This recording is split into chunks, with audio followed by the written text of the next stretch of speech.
let's bring in one of those people who are very much across not just the events of what will be a historic week ahead, but also a pretty extraordinary life and all the ins and outs of the pageantry we'll see unfold.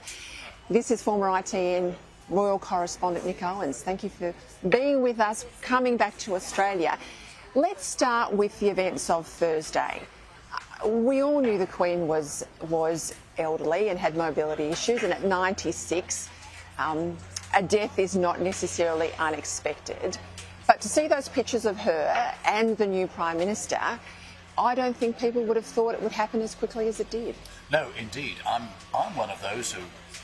I am old enough to remember a previous monarch to the throne to the Queen.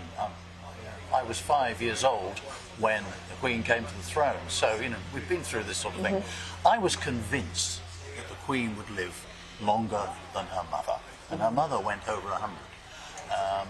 So I have to say it was a terrible sense of shock, even though we saw a very frail old lady. She was obviously frail. There was every sign that she's been having an awful lot of medical treatment. But she seemed absolutely indestructible. She really did. So I was going to give her a few more years, certainly. And I think for so many people, it was a real sense of shock. We are still in a sense of shock, still disbelieving, still got to remember to call him King Charles, not Prince Charles. And will you accept my apology in advance if I do it, because everybody's been doing a bit of that the last few days. Nicholas, I'm interested in your insight because of your proximity to these people. That obviously for everyone watching, we're aware of the pageantry and the institution and what it all means. We look like we might have movement, Paul. Yeah, we're about to see... we're of course going to see some live pictures, if we can take a full screen there, guys, of what's happening in Scotland right now, where the expectation is that in any moment now that journey is going to be going to begin of Her Majesty. In fact, we are seeing her procession making its way through the gates of Balmoral Castle. Here we go. As you can see live, members of the royal family, including Princess Anne, will be following in this journey in the early days, won't they, Peter? So there will be some interesting quirks here. That is the Royal Standard of Scotland, and we'll get Nick to talk to us there on that. She has been there lying in state, not just with her immediate private family, but also many staff have served her for years and years. And I guess, Nick, as we go through this, it's important to remember this is a mother and a grandmother and a great-grandmother, and someone that many staff had worked with for decades. And so there is stops along the way to allow the private people who knew the Queen to pay their respects. Absolutely, yes. And also look at that that very long procession of the cars there. You get from the pictures, you get the impression almost nobody else is there above the police outriders at the front, of course. But actually there's a huge crowd there, and there will be huge crowds all the way, 175 miles that coffin is going to go, all the way down through the country of Scotland, right the way down to the Scottish capital of Edinburgh. Her last great journey, her son called it. Her last great journey, accompanied by, you called her quite correctly Princess Anne, but the other important title she has is Princess Royal, and a figure of great popularity in Scotland.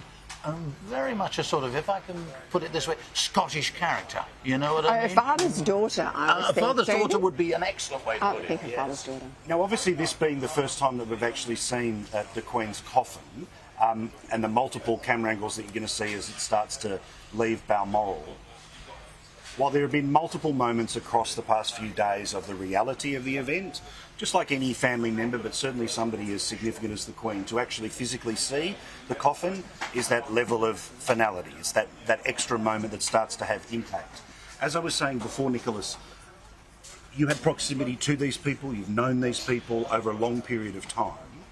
How personal are the touches that we're going to see as opposed to what happens when any monarch passes? I think the answer to your question is we're going to be taken by surprise, frankly. What we saw here over the shoulder of Buckingham Palace behind us as we are speaking, the King getting out of his car with Camilla. I mean, how astonishing was that? Even more astonishing, I think, to most people in the light of recent events was the sight of Prince William and his brother and their wives all walking together. So all sorts of things are happening that we didn't expect, and I think frankly that's going to be what's going to happen.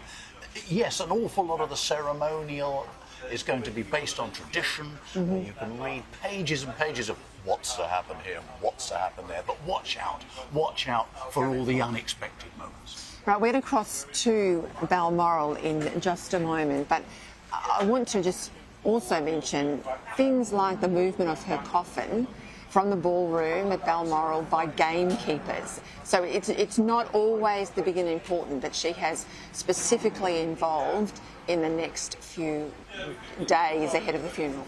No, indeed, you mentioned the gate. We talked of yes. Other pictures coming. There's so many things happening, but I know the big crowds that are around Balmoral. We're now beginning to see them. Yeah, as you say, gamekeepers. I mean, people might say, well, you know, that sounds like rather a strange sort of people. Why not sort of military figures? They will be playing their big part in due course, but you will see all sorts of other people involved in this. I mean, the royal staff is very, very big, and we're going to see an awful lot of them out doing their duty in the next few days.